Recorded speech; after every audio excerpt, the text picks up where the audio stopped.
Wah, kayaknya Kak Yeni ini masih terlihat muda ya.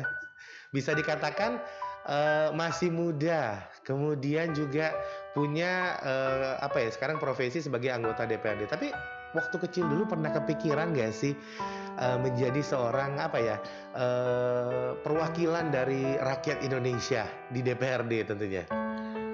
Sebenarnya memang dari kecil ingin seperti itu. Oke. Nah, Eee, kalau bisa dibilang kan berarti dari kecil ada keinginan, berarti ada sosok dong, sosok inspirasi yang kalau kita bisa bilang menjadikan Kak Yani, "Wah, aku pengen jadi, anggota DPR," dalam artian mewakili rakyat untuk menyuarakan sesuatu yang positif. Kayak gimana sih sebenarnya sehingga akhirnya punya cita-cita dari kecil menjadi seorang anggota DPR?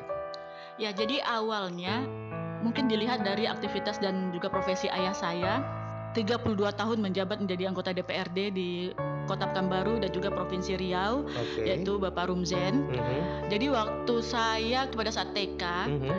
ibu lagi hamil anak kedua adik saya, jadi Mhm. karena ibu bed rest, ayah yang mengurus saya. Baik. Nah, pulang saya dijemput dari TK, saya bukan diantar ke rumah tetapi ke kantor ayah. Mmm. Begitu ayah ada rapat dan segala macamnya, saya didudukkan di kolong meja, dikasih kue semuanya, "Kamu diam ya Nak, pokoknya perhatikan saja." Dari situlah saya mulai, kebiasaan itu, kata orang kan bisa karena biasa. Jadi karena Mhm. terlalu sering saya melihat, maka timbullah keinginan suatu saat saya ingin seperti ayah saya itu. Waduh, jadi kalau bisa dikatakan adalah sosok yang menjadi inspirasi Kak Ya ini adalah sosok ayah yang ternyata bisa dikatakan, malang melintang di dunia politik dalam artian menjadi anggota DPR kurang lebih 32 tahun. Wah, cukup 22 tahun. lama banget. Sosok sang ayah ya, yang memang kalau kita bisa bilang cukup luar biasa menggembleng sejak kecil, mungkin masih taman kanak-kanak kayaknya sudah apa ya, memberikan edukasi bagaimana untuk bekerja dengan sesuatu yang positif seperti itu, menjadi wakil rakyat.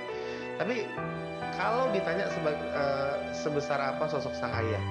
Nah ini bisa cerita nggak sih mungkin hal-hal positif yang banyak, Kak Yeni ambil dari sosok ayah, dalam artian nih mungkin sifat-sifatnya menurut Kak Yeni yang memang sampai sekarang, Kak Yeni pegang nih untuk bisa berada di DPRD? Kalau seberapa besarnya, kalau saya bilang mungkin separuh dari hidup saya itu saya memang, memposisikan beliau adalah teladan saya gitu. Apapun yang beliau lakukan, akan saya lakukan.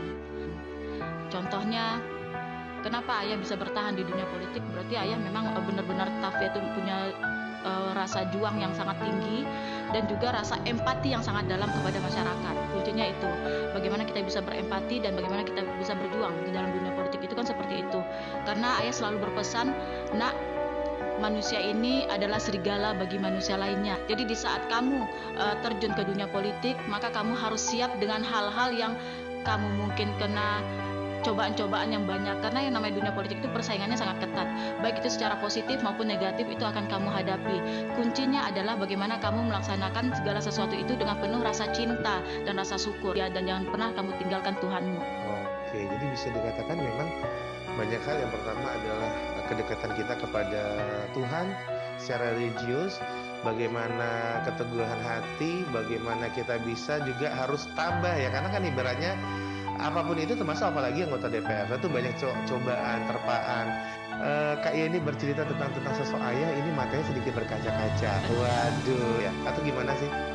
Ya, karena juga, ayah sudah almarhum ya, Iya. belum 2 tahun, belum Mhm. 2 tahun meninggalkan kita. Jadi pada saat perjuangan bisa menjadi anggota DPRD ini juga banyak sekali perjuangan ayah. Saya bisa duduk menjadi anggota DPRD ini bukan sesuatu yang mudah gitu. Mhm. Karena yang saya hadapi adalah petahana atau incumbent juga di dapil saya. Dan alhamdulillah saya berhasil unggul. Ya kan kalau yang namanya persaingan kita itu bukan melawan partai tetapi satu partai Satu karena untuk partai. memperebutkan satu kursi. Yang saya lihat dari ayah pada saat penghitungan suara itu, bahkan kita sempat PSU waktu itu, saya melihat ayah itu tidak tidur tapi hanya baca Quran saja sampai penghitungan selesai.